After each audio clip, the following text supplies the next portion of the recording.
I'm Buddy Scoggins, or rest in peace Scoggins Jr., born 1945 in Chattanooga, January 12th. And who are your parents? Well, if I'm rest in peace Scoggins Jr., you probably figure out who my father was. And my mother was Sylvia M. Scoggins, basically Sylvia M. McDaniel Scoggins. All right. And when were they born? Dad was born in 1918 and mother was born in 1920, I think. Okay. And where were they born at? They were both born in Chattanooga. Okay. And your dad's parents, their names? Dad's name was James H. James Scoggins, and his mother's name was Minnie Deal Scoggins. And where were they from? They were from the Chattanooga area, Oodawald, Chattanooga area, Harrison. Okay. What about your mother's parents? Mother's parents was Rufus S. McDaniel and Helen Brandon McDaniel. And Rufus was from the Chattanooga area, and Helen was from Dayton, Ray County. Okay. Do you know who your great-grandparents were? Did you see them? Great-grandmother was Maul McDaniel. Don't know where she's from. She lived to be about 90-something. That was Rufus's mother. And Helen's mother was Brandon, and she was from Ray County. Mm-hmm. I never did meet none of Dad's. They were all dead, right? Okay. What about? Ain't you supposed to have a script or something? I've got the simple ones memorized. So, what about your siblings?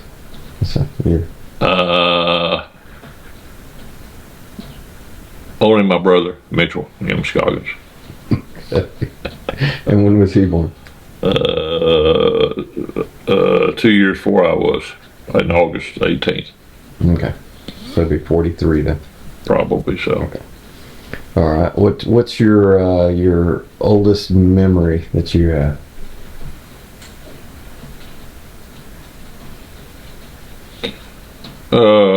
My Uncle Frank coming back from the Korean War when I was about 3 years old, probably. Okay. And he was in a uniform.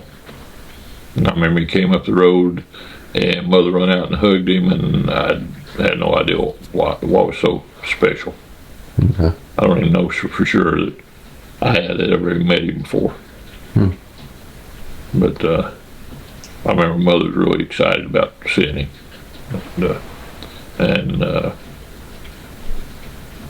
that year, the year later, I remember getting a fire truck for Christmas, and with a bell and the ladders and all, and since I'd helped my dad work on a car, and I watched him work on the car, then a couple of 3 weeks after Christmas, I had my fire truck out there, and I decided I'd work on it.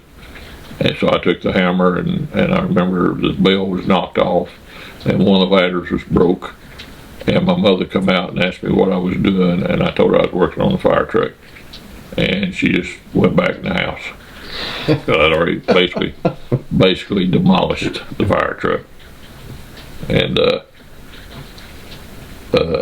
fire truck they were very poor, so it was I did a lot more damage than I thought I did, but I had a good time. All right. Oh, what was the house like what was the house like that you grew up in? It was a very small 5 rooms. It did have a living room, it did have a dining room, and it did have a little bitty kitchen. They had 2 bedrooms, and I can't remember not ever having a bathroom, but I think basically since I was a baby, Mother always let me use the bathroom in the house on a potty or something. And because I remember whenever I got like 5 or so, we were the first people to add a bathroom onto the house. It was an actual septic tank and and because we lived in a place called Frog Level, which is more not more is Snow Hill area and Burns Hollow down toward Burns' Bluff, and so there was no city water or anything like that. It was like 16 miles from Chattanooga.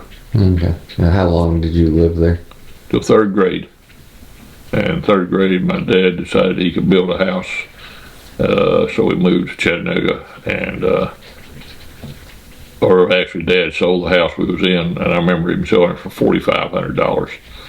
And we moved to Chattanooga, and he built his first little house down there in a subdivision, which that would have been 1945. And I was in the third grade, so that would have been like 9 or 10 years old. So it'd been like in 1950, mid 1950s when he built the first house.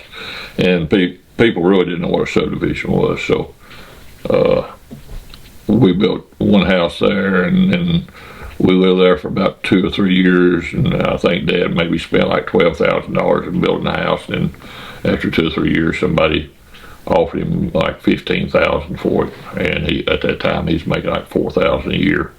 So if he could flip a $2,000 or $3,000 profit on selling a house, he sold the house, and we immediately built another house, and we wound up building 8 houses in that same subdivision. Really? Wow.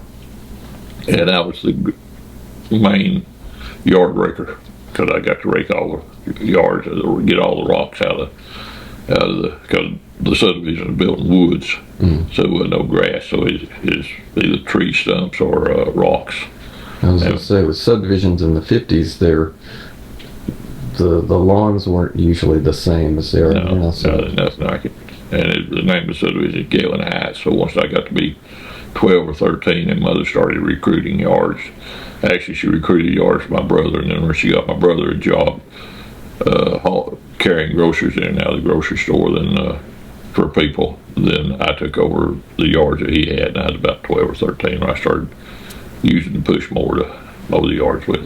Where did you live at when you were when your dad would flip a house and you? Yeah, they had a knack for always getting the people to wait about 3 months before they moved in, and Mother and Dad, they could build a house in 3 months, 3.5 months, because there wasn't as many regulations, and you didn't have to go get everything pre-approved, and there wasn't no inspections. And once you started the house, if you had a permit to build a house, they wasn't no stopping you until you moved in it.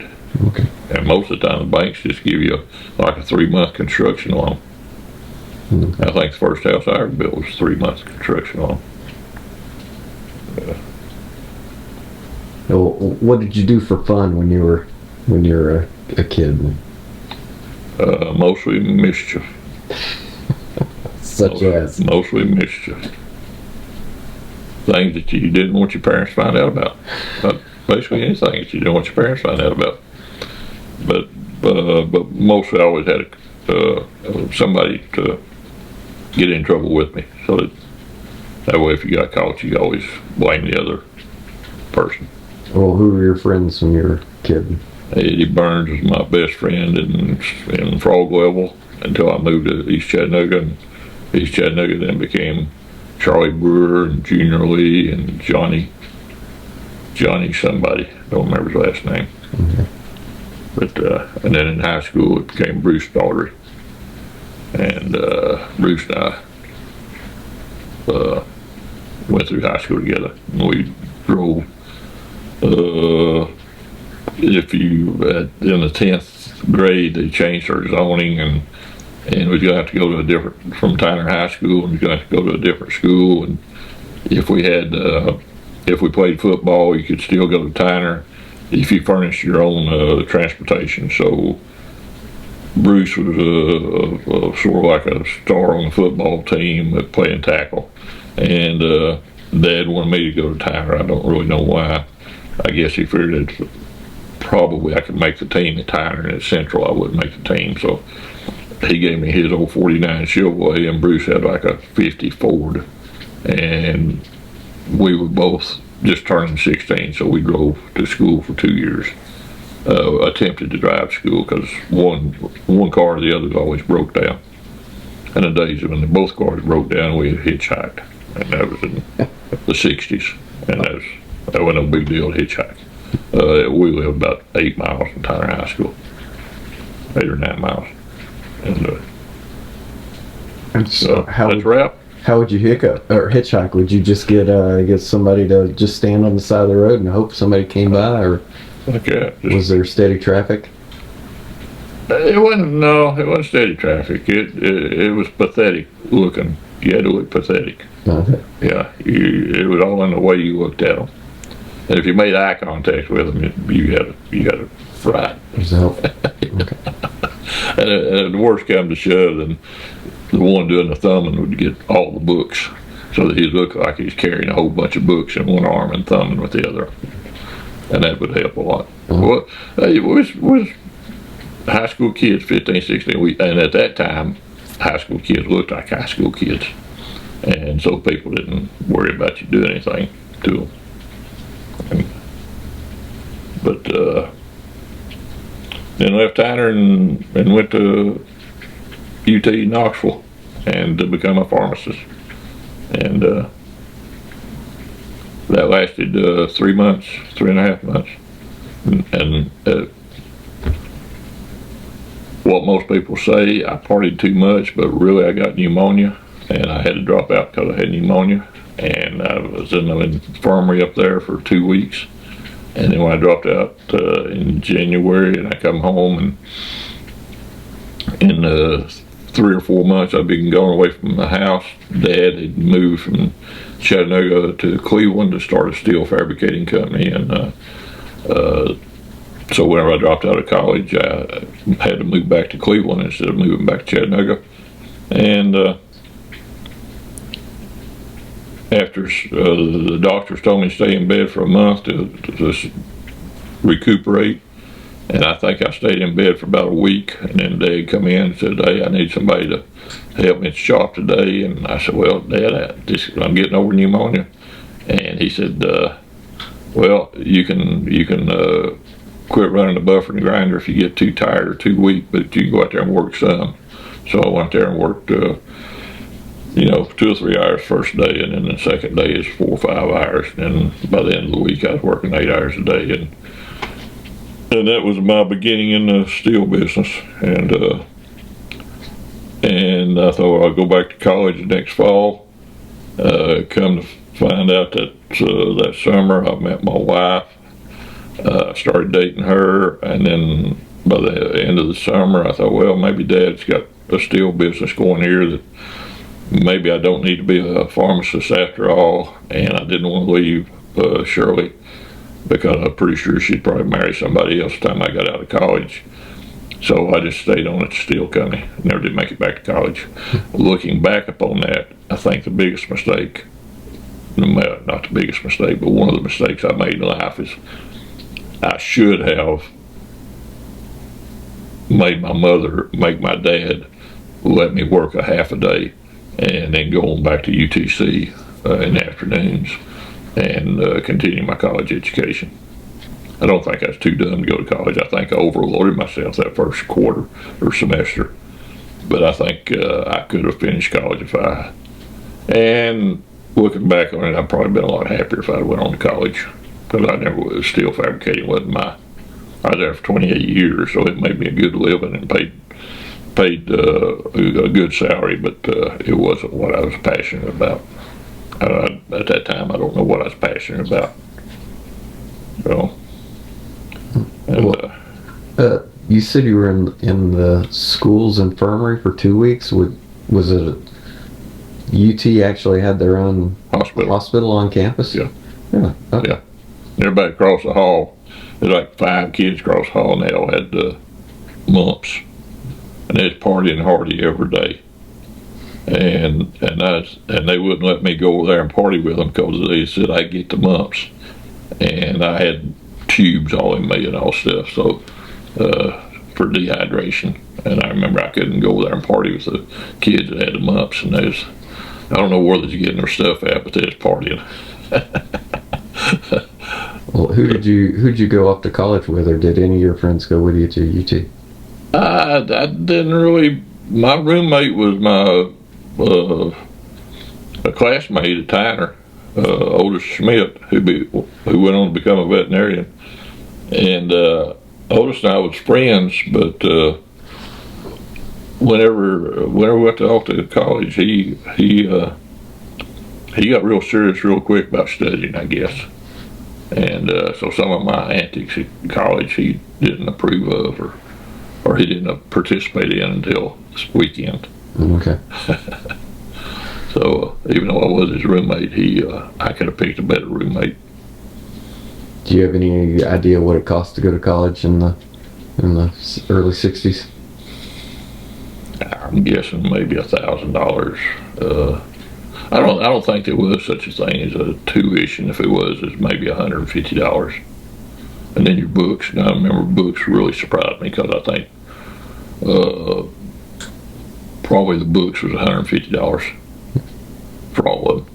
So that was as much as the tuition was.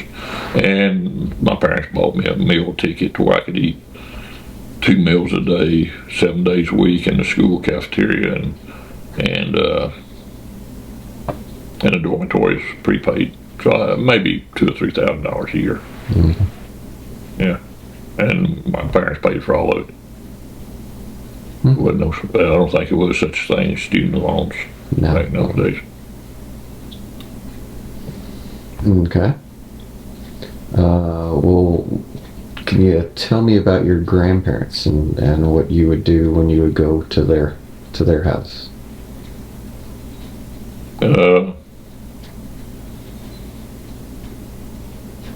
My mother's parents, he was a Baptist preacher. Rufus. And Rufus, and he was my favorite grandparent. He died when I was 15, and that was the hardest grandparent to lose. He was an upholsterer. I didn't spend much time at their house whenever Rufus was alive. It's after he passed away, and I go up and stay with his wife, which was what I call Big Mama, and that's Helen.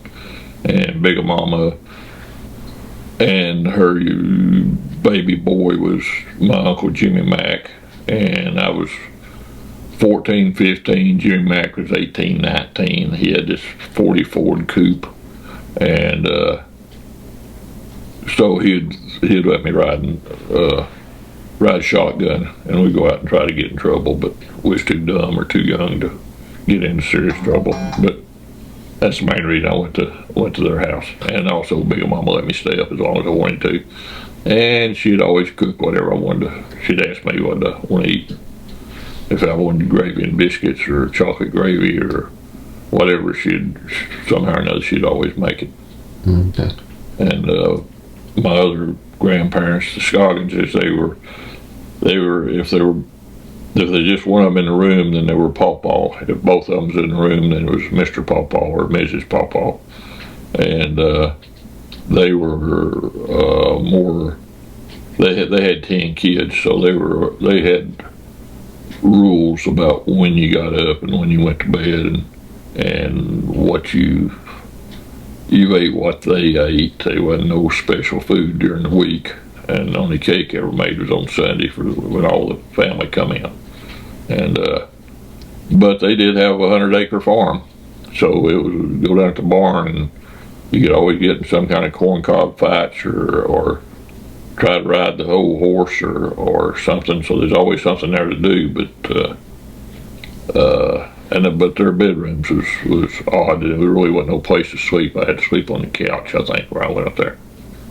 And so it wasn't quite as much fun to go over to Pawpaw's house unless somebody's going with me, and then if a friend went with me, we both go out there in the woods or out in the barn or something, get in trouble.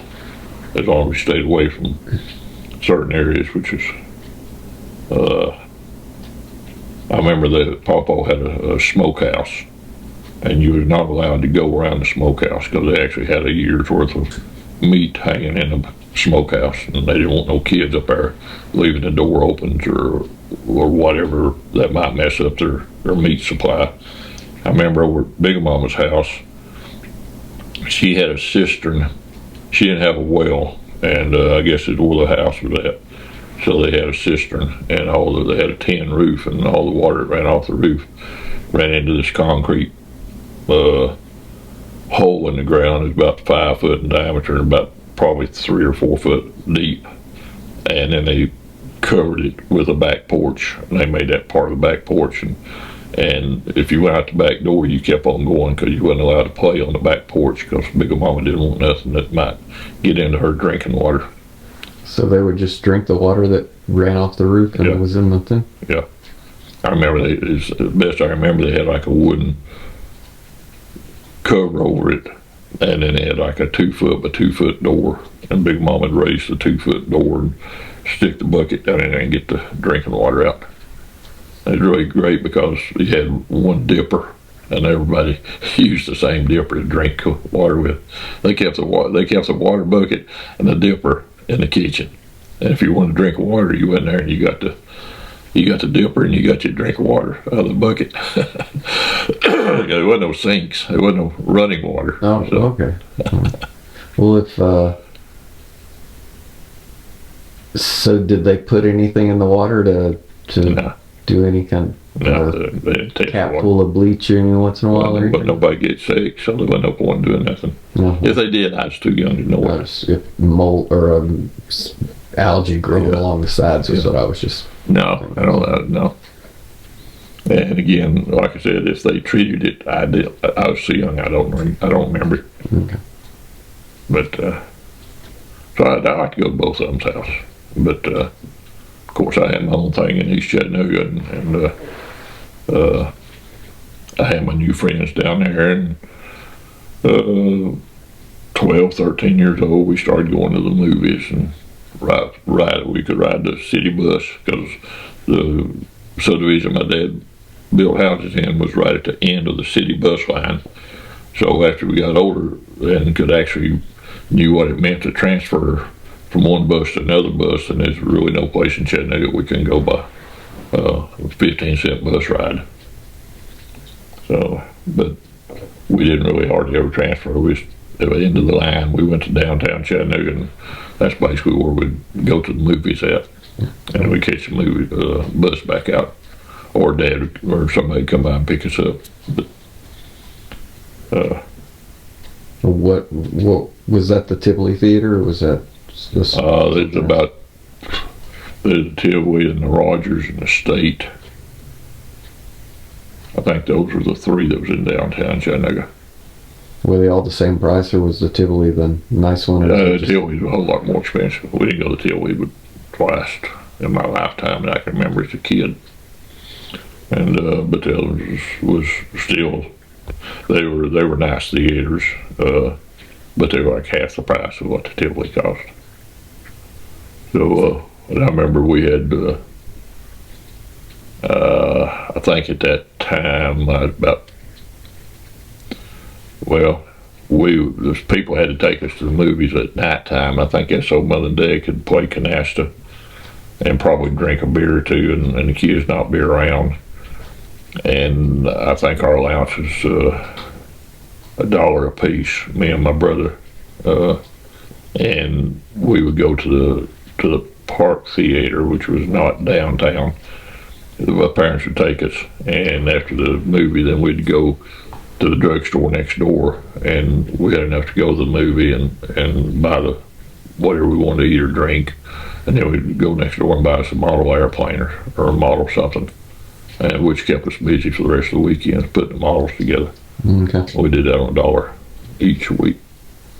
Now, you said you had $1 a week allowance. Did you have stuff that you had to do in order to get the $1 a week, or is that just? Best I remember, not a thing. I don't know. I don't never remember having chores enforced upon us. Not saying we didn't do chores, but I don't think it's ever forced upon us. Never had to wash dishes or carry out the garbage, or I don't remember anything like that. Maybe, like I said, one of us was mowing grass, and basically we've always worked from the time we was like 12, making our spare money. because I cut grass, and then I helped my uncle and delivered donuts one year when I was like 14, and when I was 15 I went to work at the drugstore as a soda jerk, and did that till I was 17, and I never did make a lot of money, but I always had more money than my friends had. And then I talked my parents and let me quit so that me and two of my friends could drive to Long Beach, California between our junior and senior year in high school to go to a Key Club convention. And I never did make it back because we got back as my senior year, and I talked my parents into let me not have to get a job my senior year because I convinced them that your senior year in high school would be the best year you'd ever have, and I didn't want to ruined by having to go to work every day, so they didn't make me go back to work. Who was it that you went to Long Beach with? That was Bill McCauley and Eddie Colquitt. And what did y'all drive out there? We didn't know how we were going to go out there until Bill's mother gave him a brand new Corvair for his 16th birthday. And then we knew how it was going. It's just a matter of who did we have to talk into it, and how long was it going to take us to talk everybody into it. So we drove Bill's brand new Corvair. How did you buy gas and food on that trip, or did you just? I remember I had $128 saved. I bought me a 8mm movie camera. I don't know how much money. Eddie was the poorest of us, so he probably had 50 or 60. Bill probably is about like what I had. The Kiwanis Club, through all their generosity, gave us $50 toward gas. We sold candy and stuff that summer before we went. We sold stuff door to door, and it seemed like we made a couple $100 off of that to pay for the gas and motel rooms. And I remember I came back and I had like $50. I came back and we was gone for 4 weeks and 2 days. No, 4 weeks exactly. I remember we left on a Saturday or whatever the day of the week it was, and we came back exactly 4 weeks later. Okay. And I don't think we'd have come back except football practice started that Monday. And Eddie and I played football, so we wanted to get back before football practice started. Did y'all sleep in the car or actually stay in motels? We actually stayed in motels. We stopped in somewhere in Arkansas because Bill had a aunt that lived there, and we spent the night with her. We stayed in El Paso in a room. We stayed in Las Vegas in a room, and then we made it on to Long Beach, California, and didn't know the people that really none of us, but Bill's mother knew this couple who had just moved to Long Beach, California, or Orange, California, and I remember we got there and we didn't call him or anything, didn't tell him he was coming or anything, and we knocked on the door, and this guy opened the door, and Bill said, Mr. So-and-so, said, I'm Bill McCauley from Chattanooga, and said, my mother said to look you up whenever we got here. And so the guy said, you mean your mother is so-and-so? And Bill said, yeah. He said, well, y'all come on in and make yourselves at home. Said, stay as long as you want to. And we stayed 3 weeks. We stayed 3 weeks in their house. He was a butcher. They had a nice house, had a big bedroom, or a lot of bedrooms. They had like a 19-year-old boy who worked at some kind of a rim company that made airplane rims for airplanes for their tires. He made good money, but they had like a 13-year-old daughter and like a 16-year-old daughter who was, best I remember, was very pretty. And but we stayed 3 weeks there with them. And the boy, he took us out in his 57 Chevrolet and showed us from Hollywood Hills to Tijuana, and we had a lot of fun, and we had so much fun that when it come time for the convention that we went out there for, we went over and signed up and got all the paperwork because Pat Boone was the head entertainer and he's going to be there. I think the convention was like 5 days. And it seemed like we stayed in the hotel room one night, and then we decided we was having more fun out there at the people's house, and we was there at the convention center. So we went back to the their house and stayed there with them. Went to Disney World the first year it opened, and went to the hangouts on Sunset Boulevard and all that stuff. Had a great trip. That might have been the reason why I fell in love with traveling. But I never will forget how nice that guy was. And after we left, I made Bill stop at a florist shop, and we sent the lady some flyers and thanked her for letting us stay there at her house. But I can only imagine, being older now, I can only imagine how happy they were that we were leaving. Oh. When you went to Tijuana, did you have to have a passport? And that's the reason I'm alive today, because we got to the border and they had just passed a law a month before that if you was under 16, you had to have your parents with you, and or maybe it was under 18, and we were under 18, and they wouldn't let us cross the border. Okay. I think that's probably what saved us.